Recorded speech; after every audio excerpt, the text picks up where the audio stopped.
आदाब नाजरीन, जनता का फैसला आज आ चुका है। 5 रियासतों में जो इंतखाबात हुए उसमें उत्तर प्रदेश के जो नताइज हैं उन्होंने सभी को हैरान कर दिया। इसके अलावा पंजाब के नताइज भी कम हैरान करने वाले नहीं थे। उत्तर प्रदेश में जहां समाजवादी पार्टी और कांग्रेस के इत्तेहाद को बहुत तगड़ा झटका लगा और यूपी ने कह दिया कि यूपी को ये साथ पसंद नहीं है, वहीं कांग्रेस के लिए पंजाब थोड़ा इत्मीनान बख्श रहा। और थोड़ा क्या, पंजाब में तो उनकी हुकूमत बनने जा रही है। लेकिन इसके बावजूद कांग्रेस के लिए इत्मीनान की 2 बातें और हैं, गोवा और मणिपुर। कांग्रेस को लग रहा है कि वो किसी ना किसी तरीके से मणिपुर और गोवा में भी अपनी हुकूमत बना सकते हैं। लेकिन देखना यह है कि इन दोनों छोटी रियासतों में अगर हुकूमत बनती है तो उसके नताइज कैसे बरामद होंगे। क्या ये हुकूमत पायदार होगी? क्या मणिपुर और गोवा में इस अंदाज से अगर कोई हुकूमत बनी वो कब तक चलेगी, कितनी मुद्दत तक चलेगी और आखिर में वो आवाम तक किस तरीके से अपना काम लेकर जाएगी।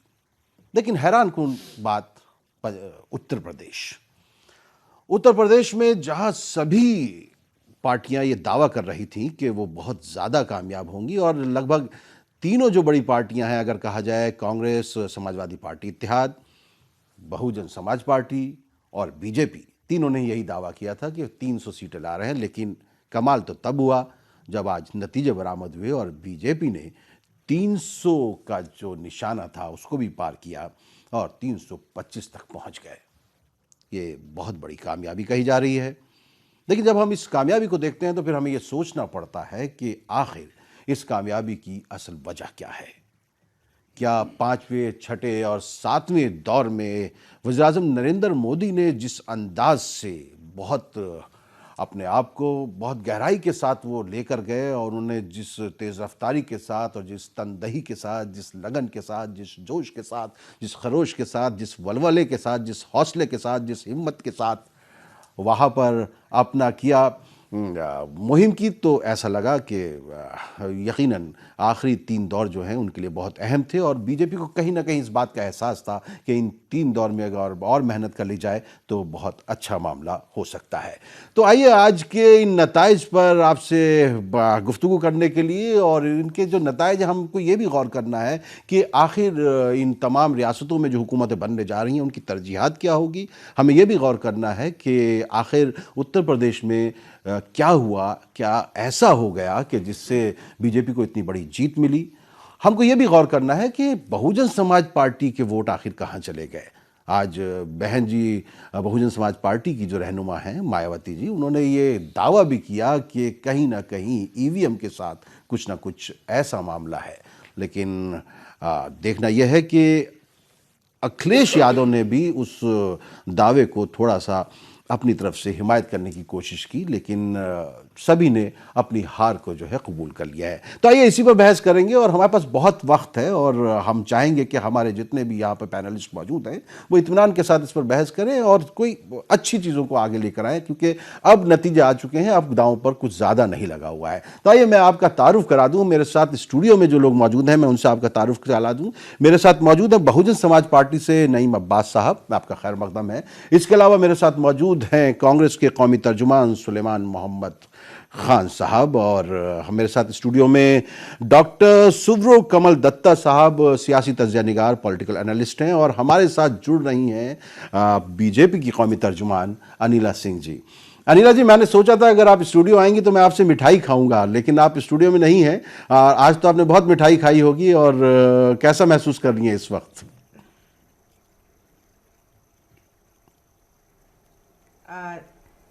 जी देखिए, बहुत अच्छा लग रहा है। खुशी इस बात की है कि भारतीय जनता पार्टी के लिए जो विश्वास दिखाया है उत्तर प्रदेश की जनता ने और उत्तराखंड की जनता ने, प्रचंड बहुमत इसको हम बोलेंगे, तो कहीं ना कहीं जो लगातार एक प्रयास रहा है भारतीय जनता पार्टी का कि उत्तर प्रदेश की जनता हमारे ऊपर विश्वास कर सके, जो 2014 में जिस प्रकार से विश्वास किया था उसी प्रकार से 17 में करे, तो उसमें हमें बहुत एक बड़ी कामयाबी मिली है।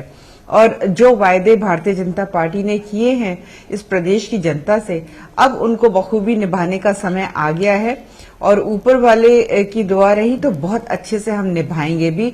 और पिछले 10 साल से जो उत्तर प्रदेश की जो जनता है शासन के नाम पर शोषित होती आ रही थी, यानी एक्सप्लॉइट होती आ रही थी, अब उस पे पूर्ण विराम लग गया है। तो मैं बहुत खुश हूं क्योंकि मैं खुद भी उत्तर प्रदेश की हूं, तो मुझे बेहद खुशी है।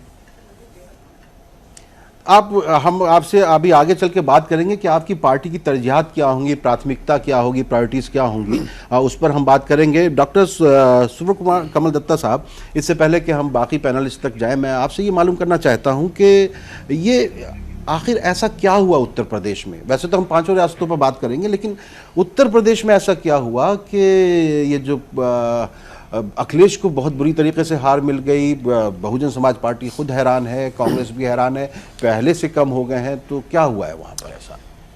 इसके पीछे बहुत सारे फैक्टर्स हैं और बहुत सारे कारण हैं। केवल एक फैक्टर को गणित करके हम लोग इसका आकलन नहीं कर सकते हैं। तमाम चीज़ों को ध्यान में रखते हुए आकलन करने की आवश्यकता है। पहला फैक्टर, मैं दोनों प्रदेश को जोड़ के जवाब दूंगा, उत्तराखंड और यूपी को लेके। पहला फैक्टर मैं मानता हूं कि क्योंकि मैंने ट्रैवल भी किया है बहुत ये दोनों प्रदेश में, सर्जिकल स्ट्राइक कहीं ना कहीं पे भाजपा के फेवर में रहा है। दूसरा फैक्टर, डीमोनेटाइजेशन की जहां बात आती है, विपक्ष कहीं ना कहीं पे विफल रही है डीमोनेटाइजेशन की खामियाजा को बताने में या फिर निगेटिव पॉइंट्स को उजागर करने में। डीमोनेटाइजेशन आम जनता के बीच में या फिर कॉमन मैन के बीच में कोई फैक्टर नहीं था। इनफैक्ट मुझे जितना लगा दोनों प्रदेश में डीमोनेटाइजेशन को लेकर जनता खुश थी और वो एक पॉजिटिव वे में देखा गया था। उस चीज़ को भ्रष्टाचार के साथ जोड़ा गया था और काले धन के साथ परेशान होने के बाद भी, परेशान होने के बाद भी। और बहुत सारे लोगों से मैंने ग्रामीण क्षेत्र पे मैंने बात किया है, आम जनता से, उन सब का कहना था कि हमारे पास तो पहले भी कुछ नहीं था, आज भी नहीं है, पर जो चोर है, जो लुटेरे हैं, जो अमीर लोग हैं, उनका तिजोरी साफ हो गया। तो ये जो साइकी है, इस साइकी को ध्यान करना बहुत आवश्यक है और इस चीज़ पे इंटरप्रिटेशन करने की ज़रूरत होती है क्योंकि लहर इन सब साइकी से बनता है। तीसरा, मैं समझता हूँ कि शमशान घाट और कब्रिस्तान भाजपा के लिए बहुत फेवरेबल रहा। वो ध्रुवीकरण की आप अगर बात करेंगे या फिर काउंटर पोलराइजेशन की आप अगर बात करेंगे, वो कहीं ना कहीं पे विपक्ष के लिए बूमरैंग इफेक्ट के हिसाब से साबित हुआ। और मैं समझता हूँ कि जब आप किसी एक चीज़ को अति लेके जाते हैं तो उसका एक ऑपोजिट रिएक्शन होता है और वो ही लामबंदी हिंदू कम्युनिटी में दिखाई दिया। और शुरुआत से लेके अंत तक ये रहा यूपी में, क्योंकि आप प्रथम फेज़ का चरण का चुनाव देखेंगे, दूसरे फेज़ का देखेंगे वेस्टर्न यूपी पे, जहाँ पे कहा जा रहा था कि बीजेपी का सुपड़ा साफ होगा या फिर बहुत ख़राब प्रदर्शन रहेगा, वहाँ पे प्रथम फेज़ पे बीजेपी विपक्ष जो है वो मात्र 10 सीट जीत पाई वेस्टर्न यूपी पे। दूसरे फेज़ पे विपक्ष मात्र 8 सीट जीत पाई, बाकी सब भाजपा लेके गई और बाकी तो पूरे आवध से लेके बुंदेलखंड से लेके पूर्वांचल एक तरफा रहा। तो मैं मानता हूं कि आकलन की परिभाषा क्या हो और आकलन किस हिसाब से हो वो बहुत महत्वपूर्ण होता है। मोर और लेस इसी तरह का रिफ्लेक्शन उत्तराखंड में भी था चीज़ों को लेके। और इसके साथ साथ लीडरशिप की जहां बात आती है, लीडरशिप बहुत इंपॉर्टेंट होता है किसी भी पार्टी को आगे बढ़ाने में या फिर किसी भी पार्टी को विफल करने में। दोनों लीडरशिप का कंपैरिजन मैं करता हूं क्योंकि विपक्ष के तरफ से आप अगर देखेंगे राष्ट्रीय लेवल पे स्तंभ जो है वो राहुल गांधी जी रहे हैं और एनडीए के तरफ से नरेंद्र मोदी जी देश के प्राइम मिनिस्टर। दोनों का जब आकलन किया जाता है तो कहीं ना कहीं पे नरेंद्र मोदी जी की जो अप्रोच है और उनके जो मैच्योरिटी है लीडरशिप में, वो कहीं ना कहीं पे राहुल गांधी के लीडरशिप के ऊपर बहुत भारी पड़ा। चलिए और मैं मानता हूं कि कांग्रेस के लिए आप बहुत ज़रूरी है कि जो क्षेत्रीय लेवल के जो लीडर है उनको आगे बढ़ाएं। पंजाब में आप अगर देखेंगे कैप्टन को जिस हिसाब से फ्री हैंड दिया गया, उसका एक सीधा सीधा फ़ायदा कांग्रेस को मिला वहाँ पे। और कैंपेनिंग भी आप अगर देखेंगे, राहुल गांधी जी केवल एक जगह पे गए पंजाब में कैंपेन करने। हरीश रावत की जहां बात आती है, उनके ऊपर पर्सनल बेसिस पे बहुत सारा भ्रष्टाचार का आरोप था और वो जो सीडी कांड है वो कहीं ना कहीं पे हरीश रावत के लिए बहुत बहुत भारी साबित हुआ। और इसके साथ साथ जो एक तानाशाही रोक रखते थे हरीश रावत, जिसके चलते दिग्गज बहुत सारे कांग्रेस के नेता बीजेपी में जाके शामिल हो गए और छोड़ के चले गए, वो भी कहीं ना कहीं पे बहुत बहुत नुकसानदायक साबित हुआ कांग्रेस के लिए। सुलेमान खान साहब, यूपी को ये 7 क्यों नहीं पसंद आया? देखिए, सबसे पहले तो मैं प्रधानमंत्री नरेंद्र मोदी जी को, आपके चैनल के ज़रिए से अमित शाह जी को, अनिला सिंह मौजूद हैं भाजपा की प्रवक्ता, उन्हें और पूरी भारतीय जनता पार्टी को मुबारकबाद दूंगा। उत्तर प्रदेश में और उत्तरांचल में बेहतरीन उन्होंने जीत हासिल करी है, उसके लिए मैं उन्हें बहुत मुबारकबाद दूंगा, बधाई दूंगा। लेकिन उसके साथ साथ मैं ये भी कहूँगा कि चुनाव तो आपने कब्रिस्तान और शमशान पे लड़ा, लेकिन अब आप विकास और भाईचारे की और मोहब्बत की बात करिएगा। जब आपको उत्तर प्रदेश के लोगों ने, उत्तरांचल के लोगों ने इतना बड़ा मैंडेट दिया है, 2/3 या 3/4 मान लें उसे, इतना बड़ा मैंडेट दिया है, तो आप फिर उस मैंडेट का इस्तेमाल करिएगा। अब आप ये भी नहीं शिकायत कर सकते, आपकी केंद्र में भी सरकार है, राज्यों में भी सरकार है, तो अब आप कम से कम इन सूबों में अच्छे दिन ला के दिखाइए जिसका वादा किया था आपने। चलिए खैर, वो तो आप ये तो उम्मीद इनसे जनता भी कर रही है। मुझे ये बताइए कि यूपी को ये 7 क्यों नहीं पसंद आया? देखिए, किसी भी इलेक्शन को हारने की बहुत वजहें होती हैं, इस इलेक्शन को भी नहीं, आपके पास तो एक ही वजह होगी ना, राहुल गांधी। नहीं, ऐसी बात नहीं, ऐसी बात नहीं है जी। देखिए, बहुत वजह होती है। अभी चुनाव का नतीजा आया है, सारा एनालिसिस होगा किस तरह से चुनाव में क्या वजह रही हारने की। बहुत सी बातें दत्ता साहब ने बताई। हाँ, राहुल गांधी की लीडरशिप पे दत्ता साहब ने भी कहा और आपने भी अभी इशारा किया। मैं तो खाट पे चर्चा करना चाहता था। हाँ, करे, वो भी होगी। अब तो सारी चर्चाएं हमें करना पड़ेंगी जी। अब तो ज़रूरी है, क्योंकि ये हमारी एक इसमें यूपी में जिस तरह से हमारा प्रदर्शन रहा, तो वो कोई सेटिस्फैक्ट्री क्या, हमें बहुत सोचने की ज़रूरत है और आकलन करने की ज़रूरत है, और हम करेंगे भी। चुनाव में जीत हार होती है। जहाँ तक राहुल गांधी जी का सवाल है, बात सही है, उन्होंने हमारी कैंपेन को, अखिलेश यादव जी ने, राहुल गांधी जी ने, दोनों ने काफ़ी कैंपेन किया। और अब दत्ता साहब कह रहे थे स्टेट लीडरशिप, हमने यूपी जो आपके रोड शो में भीड़ आती थी, वो वोट में क्यों नहीं तब्दील हुआ? हाँ, यही मैं अब नेक्स्ट कहना चाह रहा था। अखिलेश यादव जी ने, हमने देखिए चुनाव की कैंपेन में भी कहा था कि बहुत विकास हुआ है उत्तर प्रदेश में, या एनडी तिवारी जी की सरकार में हुआ था, आखिरी कांग्रेस की सरकार में, या फिर इस सरकार में बहुत विकास हुआ है। हम ये समझते हैं विकास के ऊपर मजहबी या सांप्रदायिक या तासुबी राजनीति की जीत हो गई, और डिवीज़न जो हुआ कास्ट का, उसकी जीत हो गई। तो विकास हार गया और कम्युनल पॉलिटिक्स जीत गई। मैं ये मानता हूँ, या कहें कि सबका साथ और सबका विकास जीत गया। अब देखिए, इसमें सबका साथ सबका विकास तो मैं नहीं अभी आकलन कर सकता, लेकिन सबका विकास नहीं हुआ है। साथ तो बहुत लोगों ने दिया है उनका, लेकिन विकास सबका नहीं हो पाया। एक बात मैं और कहना चाहूँगा कि हाँ, हम यूपी और उत्तराखंड हार गए और काफ़ी अच्छी जीत बीजेपी ने हासिल करी, लेकिन पंजाब में हमने बहुत बेहतरीन जीत हासिल करी। उसके साथ साथ मणिपुर में हम 28 सीटें लाए हैं, 31 पे वहाँ मेजॉरिटी है, 2 सीटों के हम पास हैं, और गोवा में भी बिल्कुल हम पास हैं मेजॉरिटी मार्क के। हम कोशिश करेंगे कि वहाँ हमारी सरकार बने। तो मणिपुर और गोवा में दोनों जगह हमें सिंगल लार्जेस्ट पार्टी मिली है और बहुत अच्छा मैंडेट मिला है। हम पूरे 5 सूबों की आवाम से बहुत शुक्रगुजार हैं कि उन्होंने हमें इतना अच्छा मैंडेट दिया। जहाँ हम हारे भी, उसकी भी रेस्पेक्ट करते हैं और उनका शुक्रिया अदा करते हैं, और जहाँ 3 स्टेट्स में हम जीते हैं, उसका भी हम शुक्रिया अदा करते हैं। पंजाब में उसके साथ साथ अमृतसर लोकसभा में बाई इलेक्शन था, वहाँ कांग्रेस 2 लाख वोट से जीती है। तो ये सब सिल्वर लाइनिंग है। इस यूपी की हार, उत्तरांचल की हार के बाद भी कांग्रेस पार्टी के लिए कुछ अच्छी खबरें भी हैं। अगर हम उन 2 स्टेट्स में, मणिपुर और गोवा में सरकार बना लेते हैं, तो इसका मतलब हमने 3 स्टेट्स में सरकार बनाई, 2 में हम हार गए। और जो 2 स्टेट्स में अगर हम सरकार बना लेते हैं, तो गोवा और पंजाब हमने बीजेपी से ले लिया, मणिपुर रिटेन कर लिया, उत्तरांचल हम हार गए, और यूपी में हम थे नहीं, अखिलेश यादव जी थे, उनकी एंटी इनकम्बेंसी थी। इसी तरह से उत्तरांचल में भी हमारी ये तो मैंने देखे, उस दिन जब आप आए थे प्रोग्राम में, मैंने तब भी कहा था कि देखिए, यूपी में आप हारेंगे तो आपकी राहुल गांधी की हार नहीं होगी, और हार तो अखिलेश यादव की होगी। आप लोगों के पास तो बहुत अच्छा मामला था, मैं इस पर भी आऊँगा। नईम अब्बास साहब, बहुजन समाज पार्टी की रहनुमा को अब नए तरीके से अपनी इंतखाबी मुहिम शुरू करनी चाहिए। एक वो जिस अंदाज से वो मीडिया के सामने जाती हैं, लोगों के सामने जाती हैं और लिख कर बोलती हैं, वो तरीक़ा क्या आवाम को पसंद नहीं आ रहा है? क्या हुआ है अब? क्या देखिए, हाँ बिल्कुल, और हम इस बारे में हमारी समीक्षा बैठक कल होने जा रही है, और हम लोग जाएंगे और इस बारे में बात करेंगे। और ये ज़रूरी है कि इस बार अब हमें कदम भी उठाने पड़ेंगे कि अब हमें हर कौम के साथ लगकर अपने बूथ तैयार करने पड़ेंगे दोबारा से, और हम पूरी मेहनत करेंगे इसमें जा करके। पर ये भी बहन जी बहुत पहले से भी कहती रही हैं, कुछ लोग थे ऐसे जो जिस तरीके से बहन जी से लोगों से मिलने नहीं दिया जाता था, लेकिन अब आकर के मुझे लग रहा है कि बहुत ज़्यादा ज़रूरत है कि हमें हर जगह जा कर के सब लोगों से मिलना पड़ेगा। अब एक कौम के साथ या एक दो लोगों के जैसे दलित और मुस्लिम, अब ये नहीं रहेगा। अब सर्व समाज के लोगों के साथ हमें जोड़ना पड़ेगा, और हम अब इसी पे काम करने जा रहे हैं। और आप इस पे भी काम करेंगे कि ईवीएम पे वोट ना पड़े, बैलेट पेपर के ऊपर वोट पड़े।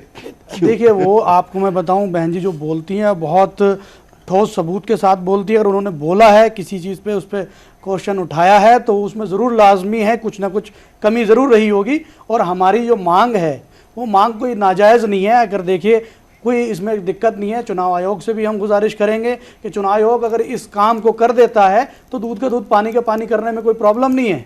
नहीं तो जब आप इसी ईवीएम से जीत जाते हैं तब आपको जो है उस ईवीएम मशीन में कुछ बुराई नजर नहीं आती। नाज़रीन, इस पर हम बात करेंगे। नहीं, मैं लौट कर आता हूं नईम साहब। नाज़रीन, यहाँ वक्त एक छोटे से वक्फे का, हम लौट कर आते हैं और फिर इस गुफ्तगू को जारी रखेंगे। और अभी जाएगा नहीं, अभी तो बस शुरुआत हुई है।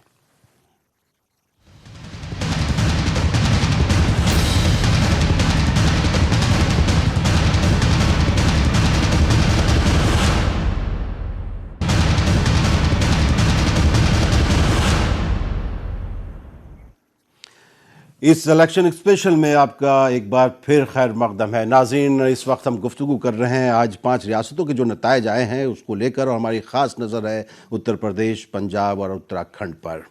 अनिला जी, शुरुआत में तो मैंने आपसे जो बात की, मुझे ये बताइए, जिस तरह सुलेमान साहब भी कह रहे थे मस्जिद, वो रमज़ान और दिवाली और उसके बाद कब्रिस्तान और शमशान, और इस तरह की बातों का क्या असर पड़ा है? उससे आपको वोट हासिल करने में सहूलत हुई है, पोलराइज हुआ है आपके हक में वोट?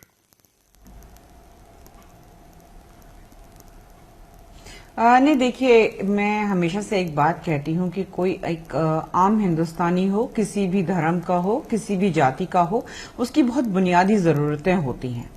और कोई भी राजनीतिक दल जब वो उन बुनियादी जरूरतों को भी नहीं पूरा कर पाता है तब वो बदलाव की तरफ देखता है, चेंज की तरफ देखता है।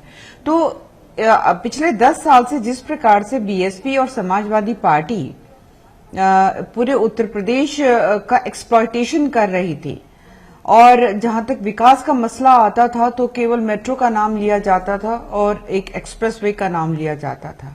अब ललितपुर, गोंडा, बलिया, बहराइच के एक कोने के गांव में रहने वाला आदमी, या मैं कहूं हाथरस या हापुड़ के अमरोहा के एक कोने में रहने वाला गांव का आदमी, उसको मेट्रो और एक्सप्रेसवे के अलावा भी बहुत सारी बुनियादी जरूरतें चाहिए होती जो कि ये सरकारें नहीं दे पा रही थी।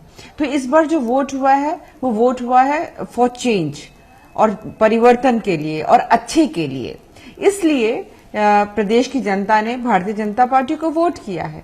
अभी मैं एक चीज मैं देख रही हूं कि लगातार चाहे वो समाजवादी पार्टी के प्रवक्ता हों या कांग्रेस के प्रवक्ता हों, इतना तंज कस रहे हैं। एक होता है कि बहुत आप हम्बलनेस के साथ आप अपनी हार को स्वीकार कर ले और आप उस पर चिंता करें। उन्होंने आपको मुबारकबाद दी अनिला जी, आप क्यों अनिला जी, उन्होंने आपको मुबारकबाद दी है। वो चीज ये नहीं कर रहे हैं, आपको मुबारकबाद दी है उन्होंने तो बहुत खुशदिली के साथ। जी, उसके बाद आपने देखा, जी बिल्कुल, और उसके बाद जिस प्रकार का लैंग्वेज यूज किया, भाषा यूज किया, वो मुझे भी समझ में आ रहा था कि ये कटाक्ष है।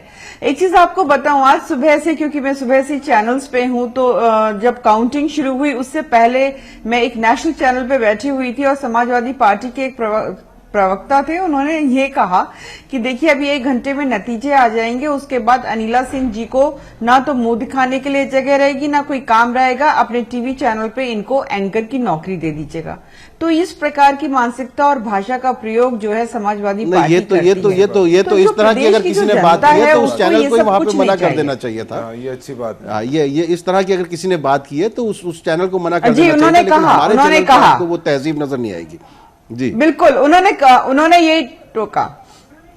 जी बिल्कुल, तो ये मैं कहना चाहती हूँ कि इस प्रदेश की जनता को ये इस तरीके की ना तो भाषा चाहिए, ना काम चाहिए, उनको डिलीवरेंस चाहिए। डिलीवरेंस का फेथ उनको मोदी जी पर है, उस फेथ के साथ उन्होंने वोट किया है। बहुत ताज्जुब हो रहा है मायावती जी को, उनको भी लग रहा है देवबंद जैसी जगह में भी भारतीय जनता पार्टी का कैंडिडेट कैसे जीत गया है। उन्होंने ईवीएम मशीन के ऊपर क्वेश्चन मार्क लगा दिया। 22%, 22% उनको वोट मिला है। 22% वोट ऐसे ही नहीं मिल जाता है। वो थोड़ा सा एनालाइज करें कि कहाँ दिक्कतें रह गई। जैसे अभी मेरे बीएसपी के जो प्रवक्ता यहाँ पे बैठे हुए हैं, उन्होंने कहा है इट इज बेटर कि आप एनालाइज करो।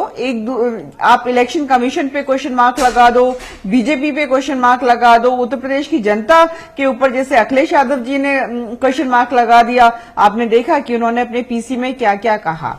पर खैर छोड़िए, अभी मुझे दत्ता साहब यहाँ बैठे हुए हैं। मुझे याद है 2014 में जब मैं एक चैनल पे इनके साथ बैठी हुई थी, तो इन्होंने कहा था कि इस बार सैफरन सर्च होगा, और उसी प्रकार से उत्तर प्रदेश में दोबारा सैफरन सर्च है। आई होप दत्ता साहब को याद होगा, हम दोनों एक चैनल पे बैठे हुए थे और नतीजे आ रहे थे। तो उसी प्रकार से सैफरन सर्च जो है दोबारा उत्तर प्रदेश में हुआ है, and that is for good. जी नहीं, वो तो मैं एक मैं दत्ता साहब तो मैं बहुत खुश हूं। अनिला जी, वो एनालाइज हम भी कर रहे थे, हम एनालाइज हम भी कर रहे हैं, नहीं एनालाइज हम भी कर रहे हैं। और आपके पीछे जो अमित शाह और नरेंद्र मोदी साहब की तस्वीरें हैं, ये दोनों जोड़ी जो है मेरे ख्याल से ये कमाल कर गई हैं आपके लिए। सुलेमान साहब जी, वो कहते हैं कि जिस तरह की जबानें इस्तेमाल हो रही हैं, स्ट्रेटेजिस्ट हैं, कमाल के स्ट्रेटेजिस्ट हैं अमित शाह जी, और मोदी जी की लीडरशिप मैजिकल है। नहीं ठीक है, वही मैं कह रहा हूँ, इसीलिए आपने वो दोनों तस्वीरें अपने पीछे भी लगा रखी हैं। अब मैं सुलेमान भाई, इतना तो हक बनता है, आप लोग बहुत बुरी तरह से हारे हैं, कुछ ना कुछ तंज तो कर सकते हैं ना। नहीं, हम तो शिकायत नहीं कर रहे हैं किसी तंज की, अनिला जी शिकायत कर रही हैं तंज की। और अनिला जी, मैं आपके ऊपर तंज नहीं कर रहा हूँ। अगर हम हारे हैं और आप जीते हैं, हमारी जिम्मेदारी है एज अपोजिशन कि हम आपको याद दिलाते रहे कि आपने अच्छे दिन का वादा किया था, आपने गुड गवर्नेंस का वादा किया था। ये तंज नहीं है। आप जीत गई, आपको आपकी जीत मुबारक। उत्तर प्रदेश की आवाम को, उत्तरांचल की आवाम को आप नई सरकार मुबारक, आपकी जीत मुबारक। लेकिन उसके साथ साथ हम आपको ये याद दिलाएंगे कि आपको गुड गवर्नेंस का आपके ऊपर जिम्मेदारी है, अच्छे दिन आपने वादा किया है उसकी जिम्मेदारी है। तो ये तंज नहीं है, सिर्फ याद दहानी आपको करा रहे हैं एक रिस्पॉन्सिबल अपोजिशन। जी बिल्कुल, ऐसे ही हम पंजाब में भी आपको याद दिलाएंगे। हाँ बिल्कुल, पंजाब में भी हम आपको याद दिलाएंगे। पर याद दिलाने का मसला ये नहीं होता है सुलेमान जी, जैसे आप लोग पार्लियामेंट नहीं चलने देते हैं। नहीं, गोवा और मणिपुर में तो जब आप आएंगे मेजॉरिटी में तब मैं उस पर बात करूंगी। दूसरी बात याद दिलाने, नहीं अनिला जी बिल्कुल सही बात है, आप इनको पंजाब में भी याद दिलाएगा, ये आपको उत्तर प्रदेश में याद दिलाएंगे, लेकिन आपको ये याद रखना है आपने लोगों से क्या वादे किए हैं।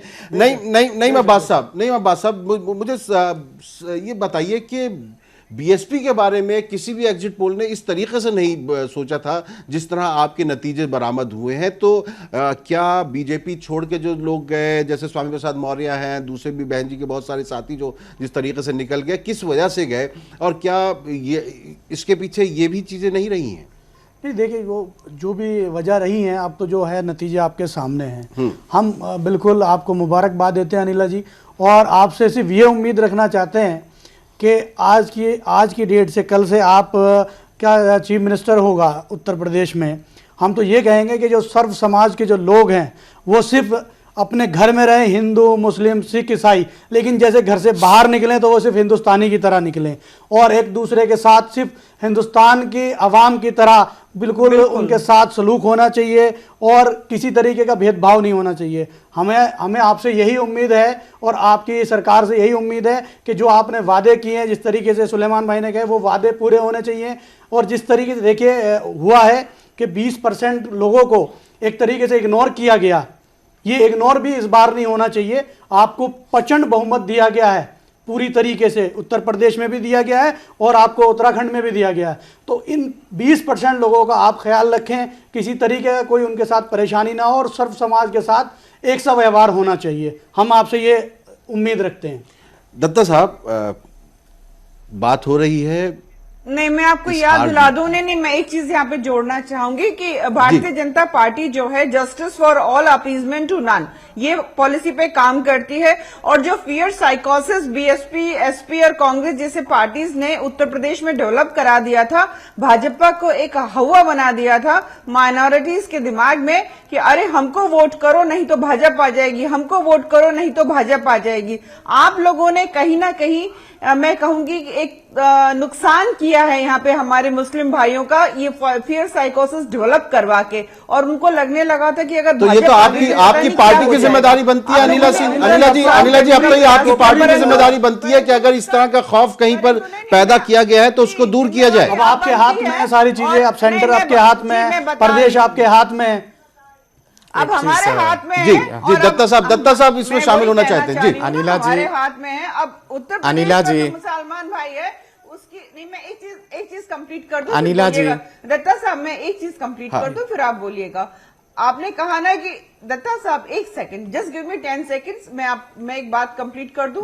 अब ये मौका आया है जो कि भारतीय जनता पार्टी यूपी में भी प्रूव करके दिखाएगी कि पर कैपिटा इनकम जो गुजरात में है हमारे मुसलमान भाइयों की, उतनी ही हम करने की पूरी कोशिश करेंगे, क्योंकि उत्तर प्रदेश में जो यहाँ चलिए बहुत अच्छी बात है। दत्ता साहब आप कुछ जोड़ रहे थे। हाँ, यहाँ पे कुछ मिलेगी। जी, अनिला जी, यहाँ पे कुछ चीज़ जोड़ने से पहले गोवा के परिप्रेक्ष्य में थोड़ा सा संशोधन कर दूं। गोवा में जो नतीजा निकला है, अन्य जितने हैं 9 जो हैं, अन्य वो एनडीए के घटक दल हैं, तो अन्य मिला के और भाजपा को मिला के गोवा में कहीं ना कहीं पे बीजेपी की सरकार बन जाती है। तो ये एक करेक्शन था। जहाँ बात आती है यूपी के परिप्रेक्ष्य में, मैं आज सुबह से एक चीज़ का आकलन कर रहा था और मुझे कहीं ना कहीं पे लगा कि बीजेपी के मुख्य एजेंडा अगर क्या है, मुख्य एजेंडा यूपी के परिप्रेक्ष्य में ये था हिंदुत्व विद डेवलपमेंट, और ये कहीं ना कहीं पे बीजेपी के लिए बहुत कारगर साबित हुआ। जहाँ बात आती है सेकुलरिज्म वर्सेस कम्युनलिज्म, मैं समझता हूँ कि अब ये जो डेफिनेशन है इसको नए रूप में देखने की आवश्यकता है। ये सेकुलरिज्म वर्सेस कम्युनलिज्म नहीं है, ये basically secular communalism versus Hindutva है। और जहाँ इस दोनों चीज़ की टकरार होगी और जब एकदम एक्सट्रीम तक लिया जाएगा तो बूमेरैंग इफेक्ट होना लाजमी है। तो और वो बूमेरैंग इफेक्ट हुआ है। और यूपी में जिस तरह का प्रचंड बहुमत भाजपा को मिला है, मैं तो एक स्टेप और आगे जाता हूं। मैं कहता हूं कि ये 2014 में बेशक मैंने कहा था कि सैफरन सर्ज है, पर यूपी के परिप्रेक्ष्य में मैं कहूंगा कि ये सैफरन सुनामी है। पर इस सुनामी को भाजपा क्या पचा पाती है कि नहीं, ये बहुत इंपॉर्टेंट प्रश्न है। दूसरा बात है, बिल्कुल नहीं, मैं लौट कर आऊंगा। अनिला जी, ये जीत जो है ये आपके लिए बहुत एहसास जिम्मेदारी से भरी हुई अगर नहीं है, और आपके पास ऐसी ताकतें उत्तर प्रदेश में मौजूद हैं जो इस पूरी चुनावी मुहिम के दौरान इस तरह की बातें करती रही हैं, वो यकीनी तौर पर आपसे वो तमाम एजेंडों पर काम करवाना चाहेंगी जिनको आपने जो है पसे पुष्ट डाला हुआ है, पीछे धकेला हुआ है। अगर आप ऐसा करती हैं तो यकीनी तौर पर जो आप सबका साथ सबका विकास की बात कर रही हैं वो कहीं पीछे चला जाएगा। हम आपकी प्राथमिकताएं जो है, आपकी तरजीहात जो है, प्रायोरिटीज जो है, उस पर बात करेंगे यहाँ, मगर वक्त एक मुख्तसर वक्फे का। नाज़रीन, कहीं लौट कर कहीं और मत जाइएगा, अभी हम लौट कर आते हैं और इस बहस को और दिलचस्प बनाने की कोशिश करते हैं।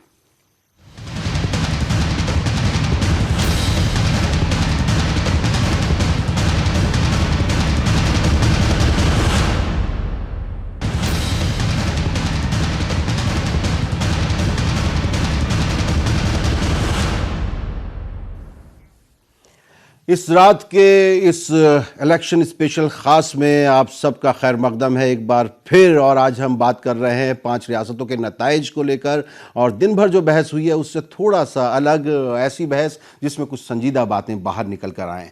सुलेमान साहब, राहुल गांधी के लिए यहाँ का रास्ता कितना मुश्किल है? देखिए, ये बात सही है कि हम 2 स्टेट्स में बुरी तरह चुनाव हारे हैं।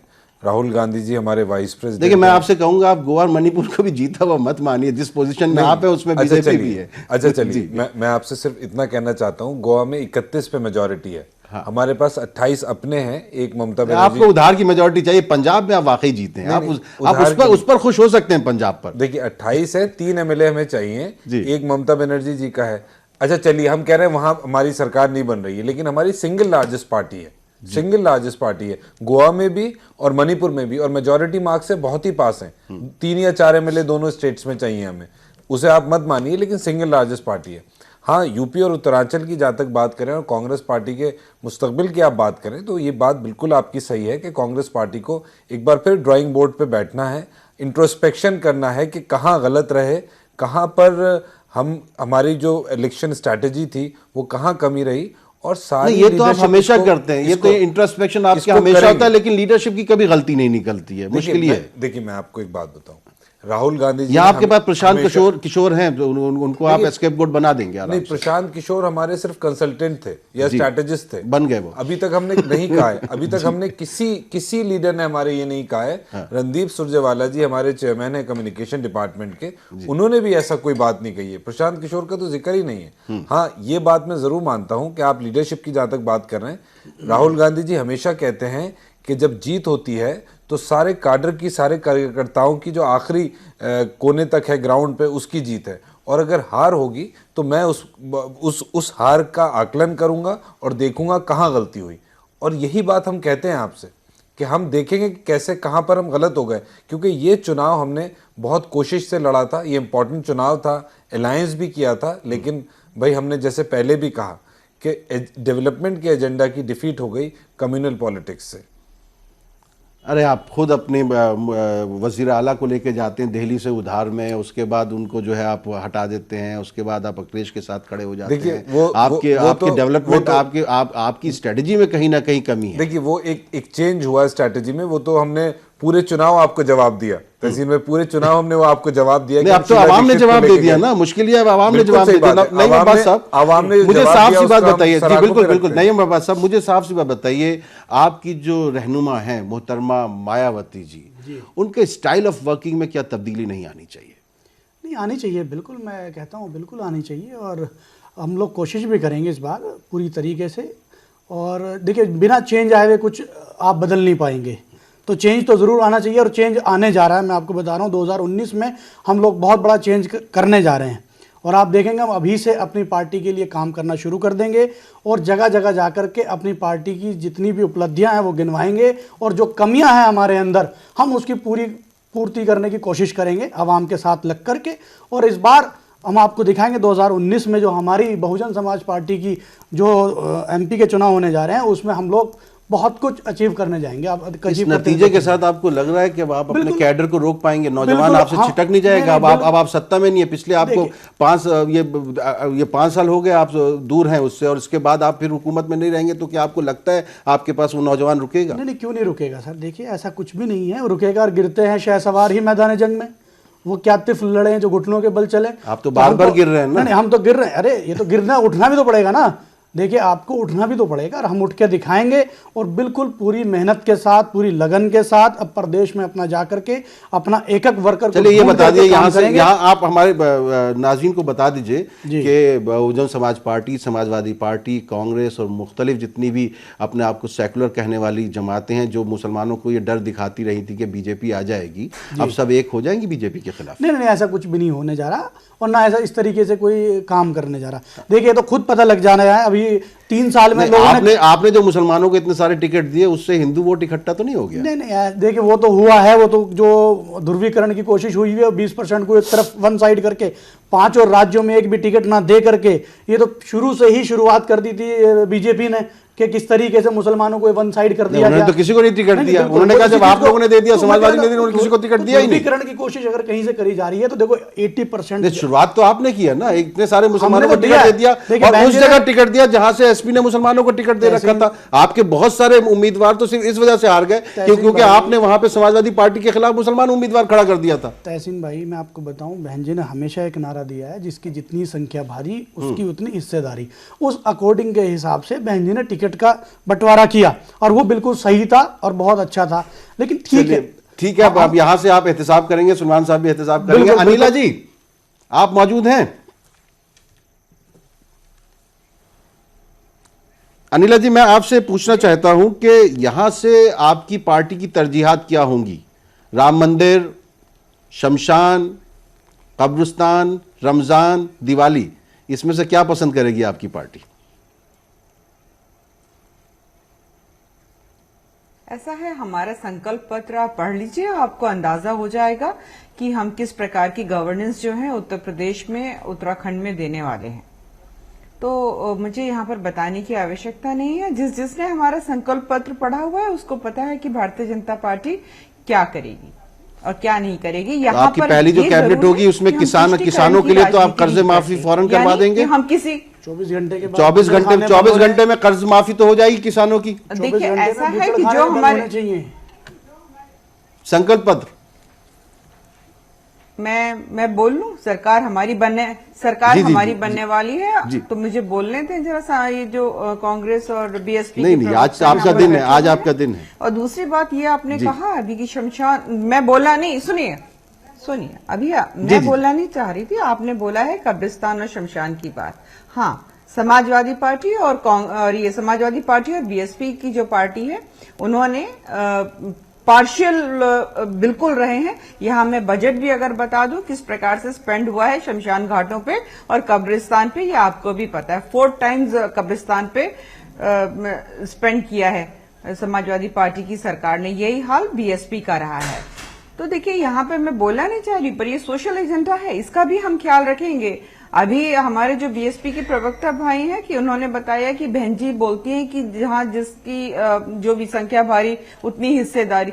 अरे 80% हिंदू रहते हैं, उस हिसाब से शमशान घाट तो बना दो, लाशों को जो है नदियों में बहाना तो नहीं पड़े। उन्नाव में गंगा से लाशें बह बह के किनारे आ गई थी, तब ये पूरा मुद्दा भी सामने आया था कि गरीब हिंदू जो होता है उसको अपनी डेड बॉडी जलाने के लिए कहीं जगह नहीं मिल पाती, शमशान घाट इतनी दूर होते हैं।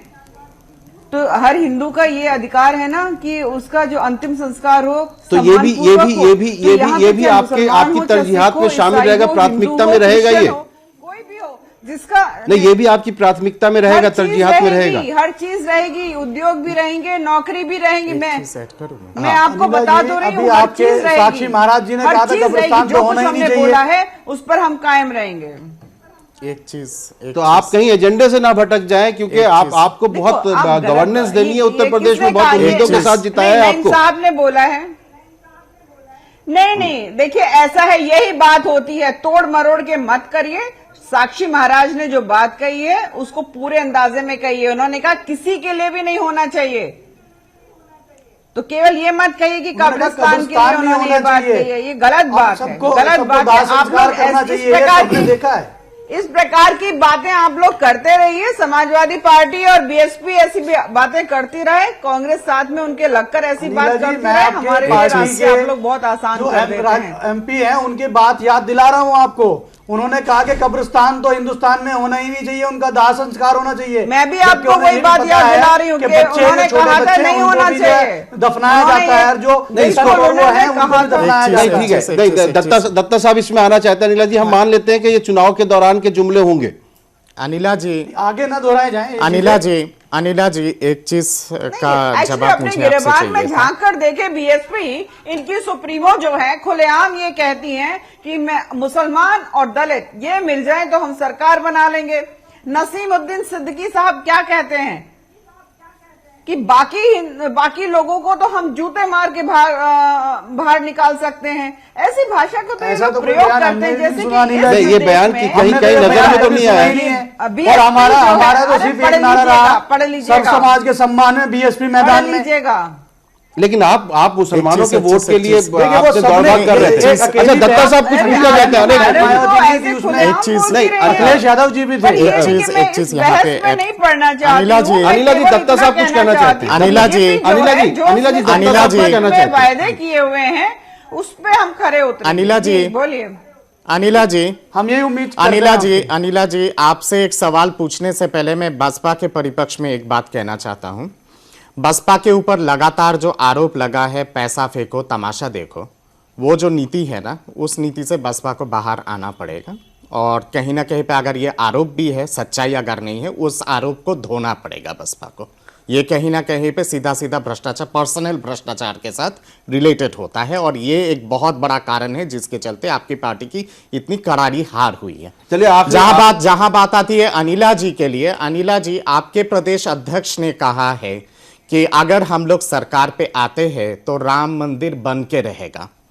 तो मैं चाहूंगा कि आपके पार्टी अगले 6 महीने के अंदर जरा साफ कर दे कि राम मंदिर पे क्या पोजीशन रहेगा। दत्ता साहब जी, अनिला संकल्प जी, पत्र हम पढ़ आप- लीजिए, संकल्प पत्र पढ़ लीजिए राम मंदिर के लिए। जी, वो मैं मैं यही पढ़ा कहना हूँ चाह अनिला रही हूँ, जी। उसमें लिखा हुआ है, वो मैं कि पढ़ा हूँ। संवैधानिक ढंग से राम पढ़ने मंदिर के बाद ही बनेगा। तो पूछ रहा दत्ता हूँ जी आपसे ऐसे ये मत सवाल। बोलिए कि उन्होंने कहा है कि 6 महीने। जी नहीं, ऐसा कुछ नहीं लिखा नहीं, ये तो हुआ है। दत्ता साहब कह रहे हैं 6 मैं महीने कह में रहा आपके हूँ लिए छह क्या महीने है? के अंदर आप लोगों को क्लियर जोर करना जबरदस्ती लेकिन दत्ता से साहब, भाजपा दत्ता साहब, जो इनके है पास वहाँ पे 5 साल मंदिर नहीं है। बनाने आप वाली 6 है। महीने में चुनाव 19 हम है कर ना, रहे हैं, सुप्रीम 19 कोर्ट है। के वर्डिक्ट का नहीं, इंतजार इनके कर पास रहे हैं। 5 साल है ना, 2019 है। 5 साल है और बहुत बड़ी मेजोरिटी के साथ आए। देखिए अब हमारा वक्त खत्म होने को है। सुलेमान साहब, आखिरी बात, आप सुप्रीम पंजाब कोर्ट की के जीत से वर्डिक्ट खुश का होते इंतजार रहिए, कर उत्तर रहे प्रदेश की हैं। हार सब- को भी सब गले जुर्मिस्ट लगाएंगे। है, आप लोग नहीं जानते पंजाब क्या? की जीत से, मणिपुर और गोवा में सिंगल लार्जेस्ट पार्टी बनने से हमें खुशी है और हम बहुत शुक्रगुजार हैं वहाँ के आवाम के, तीनों सूबों की आवाम के, और उसके साथ साथ उत्तर प्रदेश और उत्तरांचल जहाँ हमारी हार हुई है वहाँ के भी आवाम के हम बहुत शुक्रगुजार हैं। और बहुत ही हम्बलनेस और ह्यूमिलिटी के साथ हम इस बात को कहते हैं कि आपने हमें जो भी मैंडेट दिया हम उसको बहुत ही आपके आदर और सम्मान के साथ कबूल करते हैं।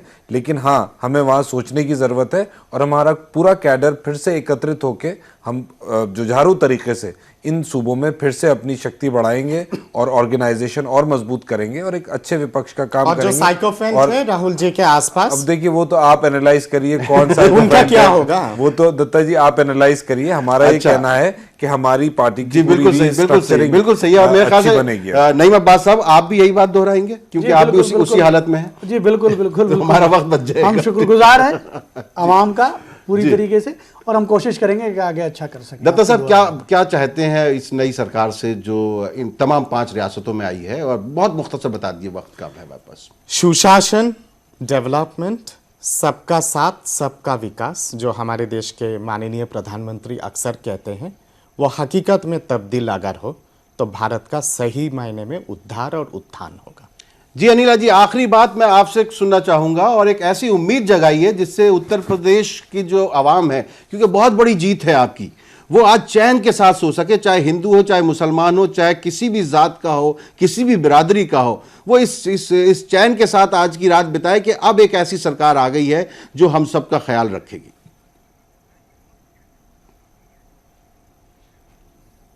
जी, देखिए ऐसा है कि ये जो साल है हमारा पंडित दीनदयाल उपाध्याय जी का जन्म शताब्दी साल भी चल रहा है। तो उनकी जो आइडियोलॉजी थी वो अंत्योदय थी, यानी कि सोसाइटी या समाज में आखिरी लाइन पे भी जो खड़ा हुआ व्यक्ति है उसका भी उद्धार होना चाहिए, और यही भारतीय जनता पार्टी की सोच भी है। तो इसलिए युवा, महिला, किसान, गरीब, उद्यमी, सबका विकास होना चाहिए एक प्रॉपर ढंग से। जो हम बोलते आए हैं सबका साथ सबका विकास, उसी पे ही हम काम करने वाले हैं। हाँ, ये है कि हमें अंदाजा है अच्छी तरीके से समाजवादी पार्टी, बीएसपी, कांग्रेस बहुत रोड़े अटकाएगी हमारे राह में, पर फिर भी हम मजबूती से आगे चलेंगे क्योंकि हम लोग सेल्फिश नहीं है, नहीं, अब तो स्वार्थी आपके नहीं पास है। अब तो हम आपके जो पास काम अपोजिशन करेंगे, है ही नहीं। समाज के लिए काम करेंगे। ये आपको लोग तो आपको तो खुला लिए मैदान काम मिला कर हुआ रहे है, हैं। खुला मैदान मिला हुआ है। जी, चलिए, आपको कांग्रेस बहुत तो बहुत देखिए ना, मुबारकबाद पार्लियामेंट चलने नहीं अनिला देती सिंह है, जी, वहां पे भी आपकी पार्टी डिस्कशन नहीं को। होने देती है। नहीं, वक्त खत्म हो रहा है। आपने बहुत अच्छी बातें बोली। आपको और आपकी पार्टी को बहुत बहुत मुबारकबाद, और हम उम्मीद करते हैं इंशाल्लाह आप जो हैं, आपकी पार्टी उत्तर प्रदेश में बहुत अच्छा करेगी, और जहां पर भी अपोजिशन में रहेगी वहां बहुत अच्छा करेगी, उत्तराखंड में बहुत अच्छा करेगी, और सबका साथ सबका विकास जो है वो हकीकत की ज़मीन पर उतरेगा। और इंशाल्लाह ये आपकी ये जो दोनों रियासतें हैं जहां पर आप बहुत बड़ी कामयाबी के साथ आई हैं, वहां पर यकीनन सबकी तरक्की होगी, सबका विकास होगा, सबके साथ आप बढ़ेंगे। और आप तमाम हजरात का बहुत बहुत शुक्रिया कि आपने इस आज ख़ास बातचीत में इलेक्शन रिज़ल्ट की आपने इसमें शिरकत की, और इंशाल्लाह हम फिर इसी किस्म की बातचीत करेंगे। लेकिन आप सबका बहुत बहुत शुक्रिया। नाज़रीन, आज का जो ये 5 रियासतों का रिज़ल्ट है वो यकीनन कुछ कह रहा है। आप इस पर गौर कीजिएगा और गौर कीजिएगा कि ये रिज़ल्ट 2019 में क्या लोकसभा इंतखाबात में भी इसी तरीके से तब्दील होगा, या यहाँ से जो हारी हुई जमातें हैं वो अपना एहतसाब करके कुछ नया करने की कोशिश करेंगी। बहुत बहुत शुक्रिया।